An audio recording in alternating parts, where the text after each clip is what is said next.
Un feliz sábado a todos ustedes, a los que están presentes y también están mirando este programa por internet. Vamos a orar. Señor y Padre, gracias nuevamente te damos, porque tú eres bueno, papá. Te dignaste a venir a este mundo y no solamente a venir, sino a dar tu vida para que seamos salvos por la eternidad. No lo merecemos, Señor. Perdóname a mí mis pecados, a mis hermanos, y hazme comprender y haznos comprender a todos estas profecías de Daniel que son tan importantes para nuestros días. En el nombre de Jesús. Amén y amén.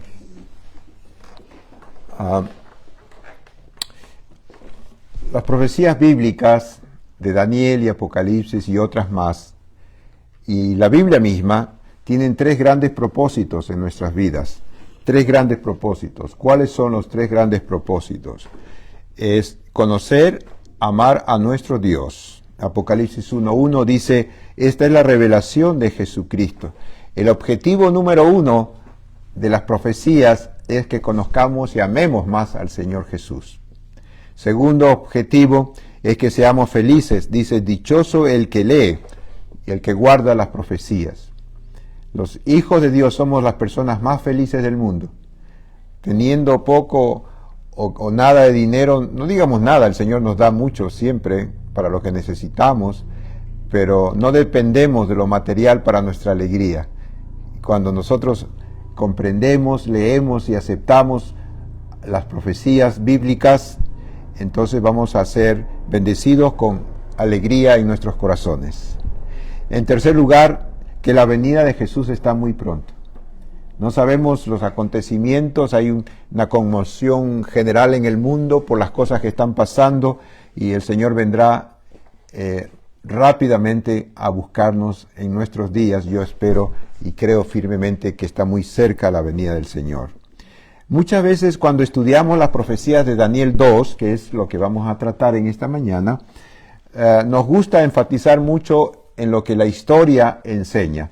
Primero Nabucodonosor, rey de Babilonia, Medo-Persia, Grecia, Roma, y sí, la historia de la civilización lo comprueban los libros, que estos fueron los reinos mundiales a través de la historia, y nos gusta detenernos ahí y decir, miren, la Biblia tiene razón, la Biblia es buena para ayudarnos a entender muchas cosas y cómo la Biblia realmente tiene razón. Es correcto. Tiene la razón, la Biblia es palabra de Dios, esto comprueba que la palabra de Dios es inspirada por Dios, que la historia lo comprueba, todo eso está muy bien, pero lo que debemos resaltar más en la profecía de Daniel 2, la manera de que yo miro, es cómo Daniel amaba al Señor, cómo había nacido otra vez este hombre, caminaba con Jesús, Daniel hablaba con Jesús.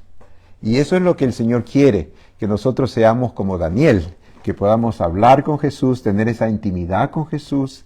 Nosotros debemos iniciar esta vida espiritual, ¿no? Para que se derrame la lluvia tardía y el Señor venga a buscarnos.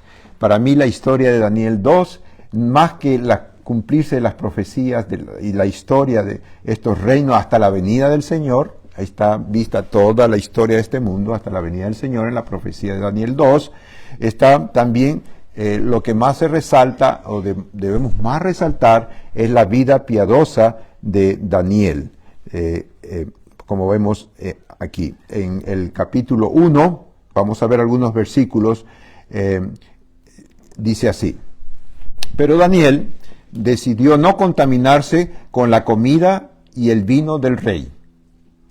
No solamente él se comunicaba con su papá, oraba, como dice, 3 veces al día, o oraba muchas veces al día, era un hombre de Dios, conocía a su Redentor, como vamos a ver más adelante, pero también cuidaba su alimentación, qué es lo que veía, qué es lo que comía, las cosas de la corte negativa, él no lo aceptaba, él quería estar en el camino de la santidad, por eso cuidaba también su alimentación. Dice, así que pidió permiso al oficial, el jefe, para no contaminarse. Por favor, haz con tus siervos una prueba de 10 días. Danos de comer solo verduras y de beber solo, ¿qué dice? Agua. Así que el guardia le retiró la comida del vino y el vino del rey, y en su lugar siguió alimentándolos, ¿qué dice? Con verduras. Bueno, A estos 4 jóvenes Dios les dotó de, ¿qué dice la palabra de Dios? De sabiduría e inteligencia para entender toda clase de literatura y ciencia. Cuando tú te entregas a Jesús y tratas de agradarle en todo, aún en las comidas, entonces el Señor te va a dar una inteligencia especial para conocer las cosas de nuestra vida, para los estudiantes, para ser un buen dentista como Joshua, ¿no? Un buen dentista, good dentist, yeah, because you love Jesus and take care for your food, right? Yes. Los hábitos de comer afectan a nuestra vida física, mental y espiritual. Nos dice la pluma inspirada, los padres de Daniel lo habían educado en su infancia en hábitos de estricta temperancia. Lo habían enseñado que debían obedecer las leyes de la naturaleza en todos sus hábitos, que sus hábitos de comer y beber ejercían una influencia directa sobre la naturaleza física, mental y moral. La gracia de Dios trabajó en el corazón de Daniel. Él conocía al Redentor. Por eso los sacrificios que se hacían en el Antiguo Testamento apuntaban hacia la crucifixión de Jesús, que Él iba a pagar con su vida la salvación nuestra. La gracia, así dice la sierva de Dios, fíjense ustedes. El carácter de Daniel es presentado al mundo como un notable ejemplo de lo que la gracia de Dios puede hacer por los hombres caídos por naturaleza y corrompidos por el pecado. La gracia de Dios trabajaba en el corazón de Daniel, que así también trabaje la gracia de Dios en nuestros corazones, queridos hermanos. Sobre el capítulo 2 de Daniel se construyen todos los demás capítulos de la Biblia, del libro de Daniel. El rey Nabucodonosor estaba pensando en el futuro de su reino, cuando el Señor le mostró un sueño, pero también le hizo olvidar el sueño, ¿no? Así dice la palabra de Dios, que cuando estaba en su cama, dice Daniel le está hablando, ¿verdad? Cuando estabas en tu cama, los pensamientos de su majestad se dirigieron a las cosas por venir. Y el que revela los misterios le mostró lo que está por suceder. El Señor lee nuestros pensamientos, sabía los pensamientos de su hijo Nabucodonosor. Y el Señor conoce nuestros pensamientos, no solamente nuestras palabras, ¿no? Y Él provee para nosotros. Él nos ama. El Señor le mostró por medio del sueño cuál era el futuro del reino y le dio una visión del futuro, pero a su vez lo hizo que se olvidara. Dice, y el rey le dijo a sus adivinos, he soñado un sueño y mi espíritu se ha quebrantado por saber el sueño. ¿Por qué el Señor no le hizo recordar el sueño? Porque era fácil para los magos, una vez que tú le dices el sueño, con mentiras pueden decir qué significa. Pero dígame lo que soñé, porque no me acuerdo. Pues yo sé que soñé algo, pero no me acuerdo. Quería mostrarle al Señor que el Dios de Daniel es un Dios vivo y que Él sí puede saber todo. El Señor quería mostrar al rey Nabucodonosor que el rey de Daniel era el rey verdadero. Y después de pasar por duras pruebas, él quedó, ustedes saben, ¿no? 7 años allí como un animal. Después de eso el Señor lo restituyó y él se entregó al Señor. Nabucodonosor se entregó al Señor. El rey Nabucodonosor llamó a sus magos para que lo ayudasen a recordar su interpretación. Y mandó el rey llamar a los magos, astrólogos, encantadores y caldeos para que mostraran al rey sus sueños, los cuales vinieron y se presentaron delante del rey. Los adivinos no pudieron hacerlo. Los caldeos respondieron delante del rey y dijeron, no hay hombre sobre la tierra que pueda declarar el negocio del rey. Además de esto, ningún rey, príncipe ni señor preguntó cosa semejante a ningún mago, ni astrólogo, ni caldeo. Ningún rey ha pedido esto. Sí, daban su sueño y que buscaran su interpretación. Los dioses de ellos están ocultos, dice. Los caldeos respondieron, no hay hombre sobre la tierra que pueda declarar el negocio del rey. ¿Y qué dijeron además? ¿No? Lo que el rey pregunta es muy difícil, nadie puede revelarlo a no ser los dioses, pero ellos no viven con nosotros. Pero sí Jesús vive con nosotros. Esa es la gran diferencia, ¿no? de el enemigo de Dios con Jesús, que Él quiere estar con nosotros, caminar como nosotros, como Daniel caminó con Jesús. ¿Se acuerdan cuando estaban en el horno de fuego? Estaba Jesús con ellos. Y no solamente ahí, Él tiene que haber estado Jesús caminando con ellos, hablando con ellos todo el tiempo. Así tenemos que nosotros reflejar en los últimos días nuestra amistad con Jesús. Ese es el parámetro para llegar cada día a asemejarnos al carácter de Jesús, de tal forma que Jesús pueda hablarnos nosotros, hablar con Él y escuchar su voz y decir, Señor, me tengo que estar aquí o tengo que irme. El Señor te va a hablar, tenemos que acrecentar nuestra fe como Daniel. Pero Jesús vino y se hizo carne, habitó con nosotros, un Dios que habita con nosotros. Y el Verbo se hizo carne y habitó entre nosotros. Vimos su gloria, gloria como del unigénito del Padre, lleno de gracia y de verdad. El rey Nabucodonosor dio una orden para matar a los sabios y adivinos que no podían revelarle el sueño. Así dice la palabra de Dios. Que antes esto el rey con ira y con gran enojo mandó que matasen a todos los sabios de Babilonia y se publicó el edicto que los sabios fueran llevados a la muerte y buscaron a Daniel y a sus compañeros para matarlos. Quería en realidad Satanás matar a Daniel, ¿no? Porque Daniel no estaba en esa reunión que mandó a llamar a los sabios, pero él era uno de los sabios y entonces Satanás quería instigar para matar a Daniel. Pero Daniel habló con sus amigos para que orasen al Señor, ¿no? Y Daniel y sus compañeros vivían con su Redentor. Y le dijo al Señor, por favor, Señor, ayúdanos. Así debemos comportarnos nosotros en cada momento. Cada día Satanás nos pone cosas para caer. Cada día nos pone tentaciones, nos pone cosas muy feas en nuestros caminos. Pero sin embargo debemos elevar nuestra oración al Señor, ¿no? Y hablar con Él. Así hizo Daniel. Luego se fue Daniel a su casa y comunicó las cosas a Ananías, a Misael y a Azarías, sus compañeros, y instándoles a implorar la misericordia del Dios.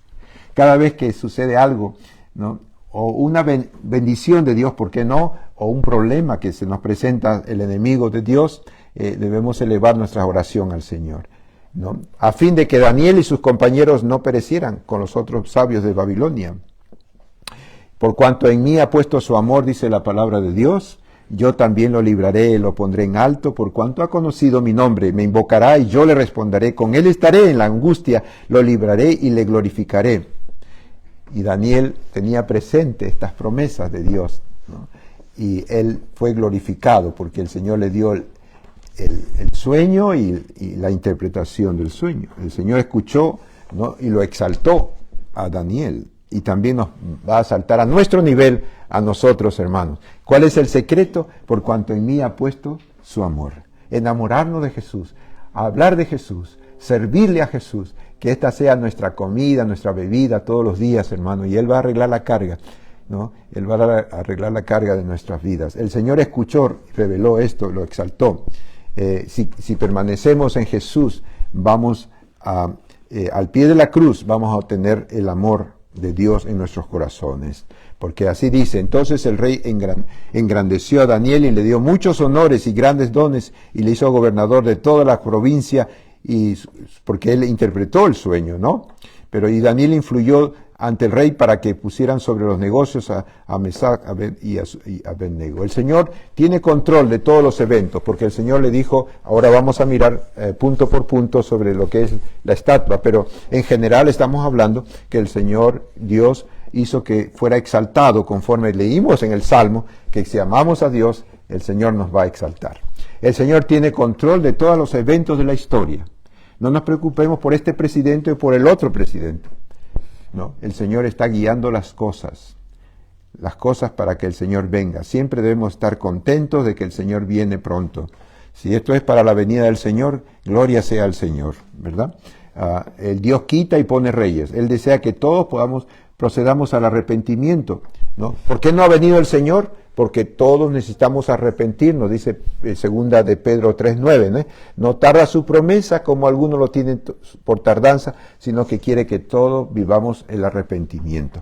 Una vida de arrepentimiento, hermanos, debemos vivir para que el Espíritu Santo de una vez venga y nos ayude a terminar de predicar este evangelio. Daniel revela a Nabucodonosor su sueño. Tú, oh rey, veías en tus sueños una gran estatua. Esta estatua, que era muy grande y de un brillo extraordinario, estaba en pie delante de ti y su aspecto era terrible. El rey empieza a razonar y a recordarse que eso es lo que había soñado. El método de estudio de las profecías es el método que usa la Biblia, que se conoce como historicismo o método histórico para estudiar las profecías, ¿no? El método de estudio de las profecías es el historicismo que usa la Biblia, llamado también método histórico. Son las cadenas proféticas empiezan desde del día que el profeta escribió, ¿no? Por ejemplo, Daniel estaba allí en la época de Babilonia, por lo tanto empezó con Babilonia la interpretación de estas profecías, y así otras profecías más. Estas secuencias vemos en el capítulo 2, versículo 32. La cabeza de la estatua era de oro fino, los pechos de plata y brazos de plata, su vientre y sus caderas de bronce, sus piernas eran de hierro y sus pies en parte de hierro y en parte de barro. Todas estas profecías, la cabeza, el pecho, el vientre y las piernas ya se han cumplido. Estamos viviendo en la época de los pies, ¿no? Del hierro y el barro. Y vamos a detenernos más tiempo en esa parte, porque el Espíritu Santo está ahora manifestando a los teólogos adventistas algo más de lo que habíamos interpretado, reinos fuertes y débiles. Eso tienen razón, pero hay algo más que el Espíritu de Dios está revelando a sus hijos que vamos a ver en su momento. Bueno, estaban mirando cuando de pronto se desprendió una piedra sin intervención de ninguna mano, e hirió a la estatua en sus pies de hierro y de barro cocido y los desmenuzó. Entonces fueron desmenuzados también el hierro, el barro cocido, el bronce, la plata y el oro, y fueron como tamo a las eras del verano, y se los llevó el viento, en que en ellos quedaba rastro alguno. Mas la piedra que había golpeado a la estatua fue hecha un gran monte que llenó toda la tierra. Jesús viene por segunda vez y va a llenar toda la tierra. Y ya estamos, hermanos, estamos en los momentos que Jesús va a venir muy pronto a buscarnos, ¿no? Necesitamos tener el carácter de Daniel, ¿verdad? Alimentarnos como Daniel. Hermano, ya es hora, ¿no? Nos hemos movido, dice, del tiempo de Daniel hasta Cristo. Estos reinos de Babilonia, Medo-Persa, Grecia, Roma, son sucesivos, uno tras otro, sin paréntesis y sin interrupciones. Daniel también le dio el significado del sueño al interpretar, ¿no? Tú eres esa cabeza de oro. En el capítulo 1, Dios permitió que estos jóvenes hebreos, Daniel y sus amigos, sean llevados a la corte de Babilonia. En el capítulo 2, Dios puso a Nabucodonosor en el trono. En el capítulo 3, lo ponen en el horno de fuego y Jesús viene a ellos. Y así, capítulo 4, 7, etc. Todos los demás capítulos, Dios está en el control de la historia. Dios está en el control de nuestra historia. Si ya se cumplió proféticamente y en forma sucesiva, sin interrupciones, Babilonia, Medo-Persia, Grecia, Roma, ¿por qué no cumplirse la venida del Señor? Ya el Señor viene. Daniel dijo a Nabucodonosor que esta cabeza de oro era él y el reino de Babilonia. Así le dice: eres rey de reyes, porque el Dios del cielo te ha dado reino, poder, fuerza y majestad, y donde quiera que habitan hijos de hombres, bestias del campo y aves del cielo, Él los ha entregado en tus manos y te ha dado el dominio sobre todo. Tú eres aquella cabeza de oro. Ahí están los años de Babilonia, ¿no? Nabucodonosor estaba en el trono porque Dios lo puso. Hermano, este presidente está en el trono porque Dios lo puso, ¿no? Y Dios lo permitió, digamos, ¿no? No lo puso o lo permite, ¿verdad? Bueno, Dios, después de estos 7 años, volvió a poner al trono bajo el control de la historia, y la cabeza era Babilonia. ¿Cómo sabemos que era Babilonia? Porque dice en la interpretación: después de ti se levantará otro reino. Así que era la prueba para decir que era Babilonia. La cadena profética empieza con Babilonia en los días de Daniel. Es el punto de comienzo. Daniel le dijo, después de ti se va a levantar un reino inferior al tuyo, ¿no? Y así vemos. Y después de ti se levantará otro reino inferior al tuyo. Ni siquiera tenemos que ir a los libros de historia para comprobar esto. La Biblia, el mismo libro de Daniel explica que eran los medos y persas, ¿no? Y está escrito. El tercer reino se refería a Grecia, ¿no? El capítulo 2 dice, y luego el tercer reino de bronce, el cual dominará sobre toda la tierra. Después del reino griego, después viene Roma. Según la historia de la civilización, aquí vemos el método histórico bien claro. El cuarto reino, fuerte como el hierro, refiriéndose al hierro, a Roma. Nos dice, ¿no? Habrá un cuarto reino fuerte como hierro, semejante al hierro, ¿no? Aquí es donde Jesús vino a nacer en la época de este reino, de Roma.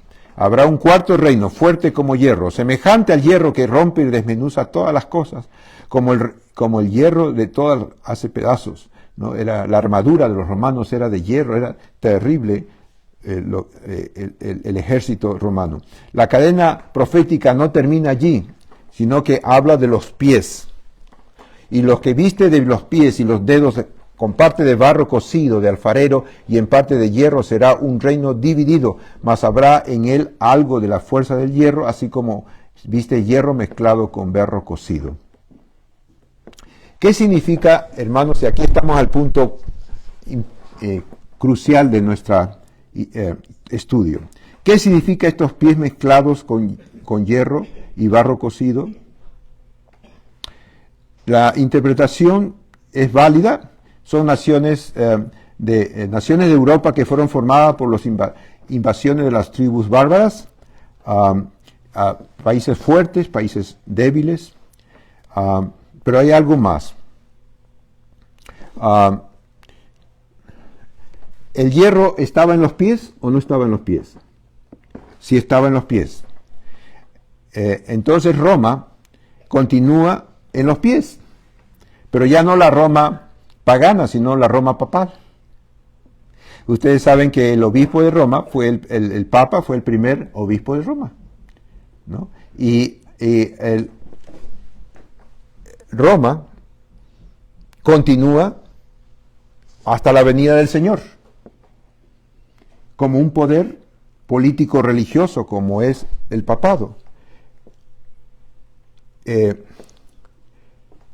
oro es un símbolo.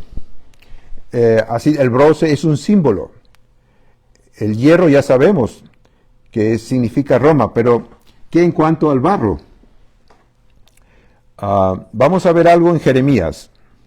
Jeremías dice, palabra que vino a Jeremías de parte de Jehová diciendo, levántate, vete a casa del alfarero y allí te haré oír mis palabras. Y descendí a casa del alfarero y he aquí que él trabajaba sobre las dos ruedas. Y siempre que la vasija que él hacía se echaba a perder en su mano, volvía a hacer otra vasija, según le parecía mejor hacerla. Entonces vino a mí palabra de Jehová diciendo, ¿no podré yo hacer de vosotros como este alfarero o casa de Israel? Es decir, la iglesia cristiana es el barro.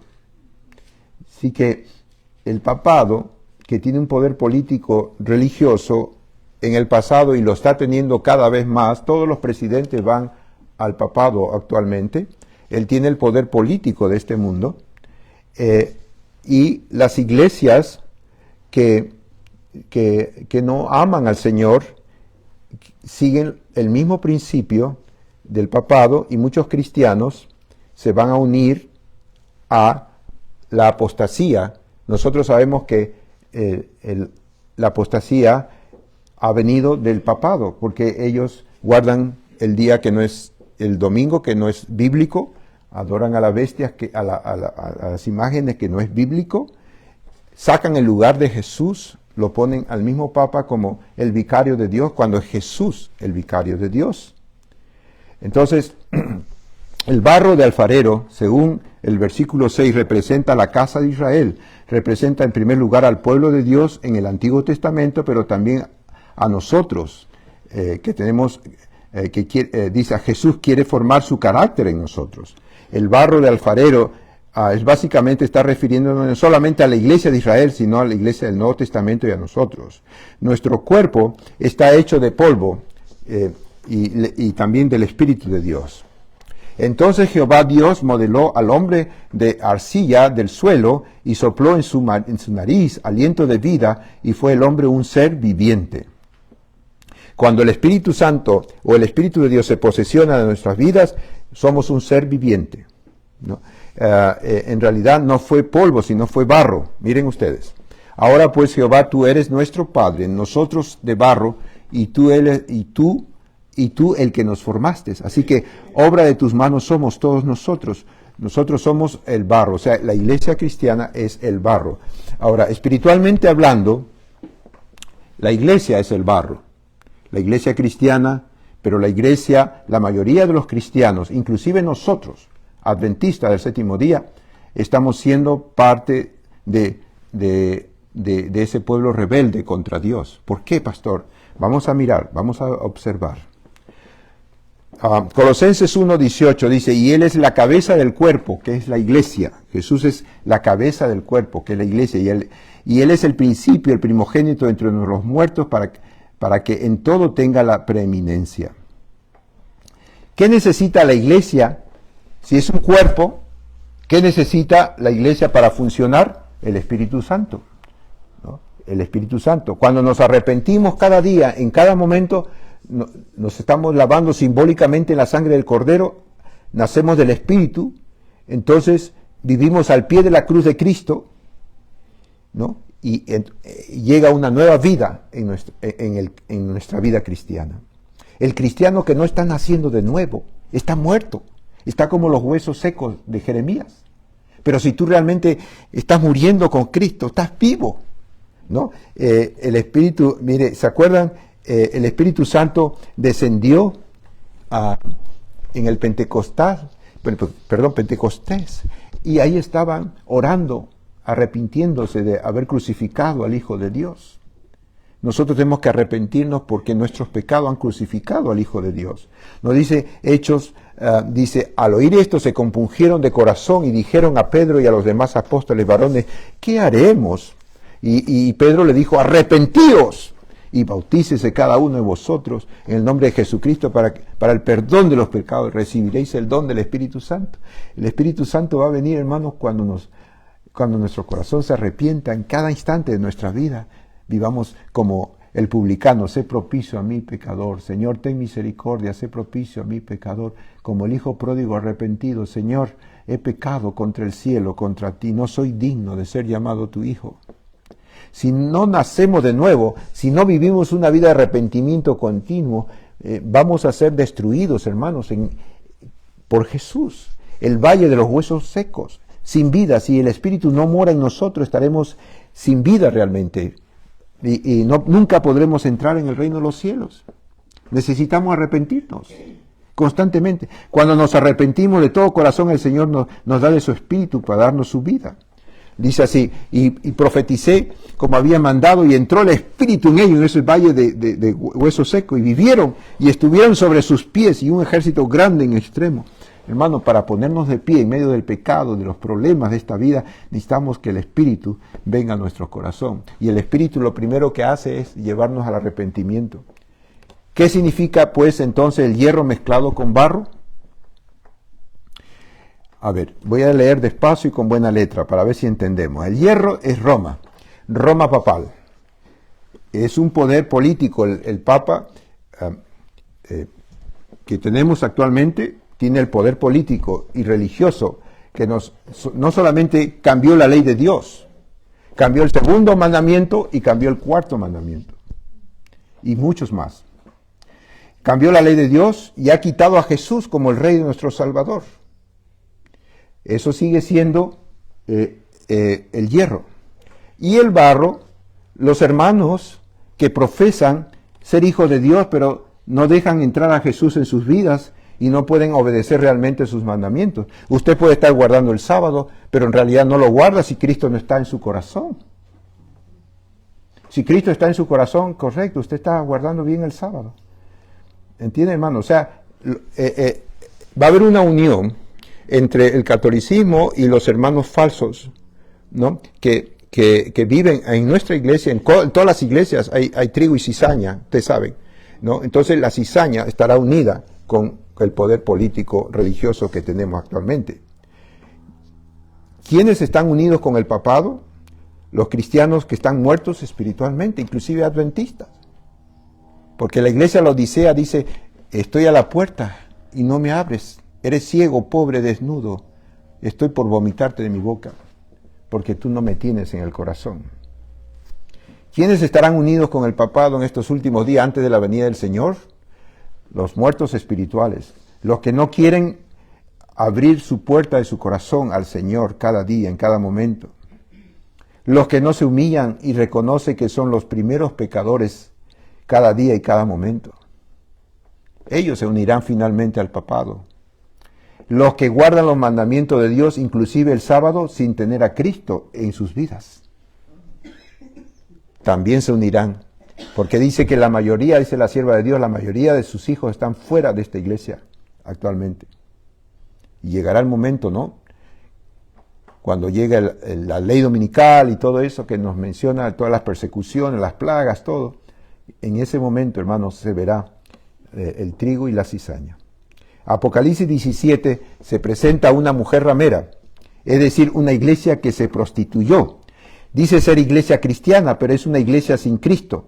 Una iglesia sin Cristo. No solamente que tiene doctrinas falsas, sino que como personas están sirviendo al Señor y no se humillan, no se arrepienten, son parte de Babilonia. Babilonia no es solamente los que no creen en el sábado, hermano, o cosas así, no. Hay gente muy linda en la iglesia católica, en todas las iglesias, preciosas y almas del Señor, ¿no? Pero también hay dentro de nuestro pueblo adventista gente que vive como mundanos, que viven carnales, no han nacido del Espíritu, no han abierto su corazón a Jesús.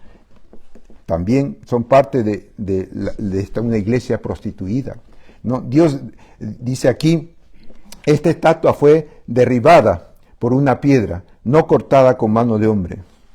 Así dice, estabas mirando hasta que una piedra fue cortada, no con manos, la cual hirió a la imagen en sus pies de hierro y de barro cocido y los desmenuzó. Entonces fue también desmenuzado el hierro, el barro cocido, el bronce, la plata y el oro, y se tomaron como tamo de las eras del verano, y los levantó al viento, y nunca más se les halló lugar. Mas la piedra que hirió a la imagen fue hecha un gran monte, y se llenó toda la tierra. Y en los días de estos reyes, el Dios del cielo levantará un reino que no será jamás destruido, hermano, y será un reino dejado a otro pueblo, desmenuzará y consumirá todo, permanecerá para siempre. ¿Quiénes vamos a levantar las manos así? Los que hemos lavado la sangre del Cordero constantemente en nuestras vidas, hemos guardado sus santos sábados, sus mandamientos, hemos servido, hemos puesto nuestras miras en las cosas del cielo, no en las cosas de la tierra. Esas son las personas que dirán, he aquí nuestro Dios, a quien le hemos esperado, y Él nos salvará. Jesús viene pronto, muy cerca, mi amado. Jesús vendrá a recompensar y a castigar, a volver polvo. Dice la palabra de Dios que si nosotros tomamos la iniciativa de caer sobre la roca, dice que Él nos va a transformar. Pero cuando la roca caiga sobre nosotros, nos va a consumir como polvo, porque el pecado no será más. El Señor vendrá a destruir a Satanás, a sus ángeles, a sus seguidores, gente tibia de la iglesia Laodicea que no quiera arrepentirse. Entonces también serán destruidos como polvo. Son Babilonia, sepulcros blanqueados, los que no quieren abrir su corazón al Señor. No, miren ustedes, este es el último texto.